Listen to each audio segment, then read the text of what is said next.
Hello friends, welcome back to my vlog. এখন আমরা মেলাতে পৌঁছে গেছি। বাড়ি থেকে ব্লগটা স্টার্ট করতে পারিনি। আর এই যে দেখো, এটা হচ্ছে স্বস্তানী মন্দির, অনেকটাই ভিড় হয়েছিল। আর এই যে মহাদেবের দর্শন পেয়েছি, মানে এইটা আমি ফার্স্ট দেখলাম। এই স্বস্তানী মন্দিরে অনেকবারই গেছি, তো ঠাকুরের দর্শন পাইনি, শুধু মন্দিরটাতেই গেছি।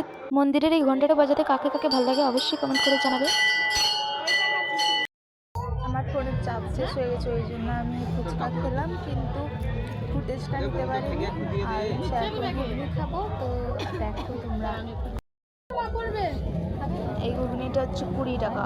ঘুগনি খেতে খেতে আমার দাদুভাইয়ের মতো একজনকে চোখে পড়লো, মানে খুবই কম খারাপ লাগছিল তখন। এই যে দেখো, আমারও দাদুভাইটা এরকমই ছিলেন। আর এই যে দেখো, তারপর ভাই এই যে এটাতে উঠলো, এটাকে কী বলে অ্যাকচুয়ালি জানি না। আর আমরা খেয়েছিলাম চাউমিন খেয়েছি, পকোড়া খেয়েছি, আর ফুচকা খেয়েছি, আর হচ্ছে আইসক্রিম খেয়েছি। তো এইসব খাওয়ার পরে আর কিটা যে খেলাম, পপকর্ন খেয়েছি আর জিলাপি। আর এটাতে তো ভাই একবার উঠেছে, দেখো আর উঠতে পারেনি, সেই যে পড়েছে। ঠিক আছে, এত হাসি পাচ্ছিল কি বলবো তোমাদের। তো ফ্রেন্ডস, বলতে ভুলে গেলাম, পাঁপড় খেয়েছিলাম আর বাদামও খেয়েছিলাম, বুঝলে। তো ভিডিওটা ভালো লাগলে লাইক কমেন্ট শেয়ার করে দাও, টাটা।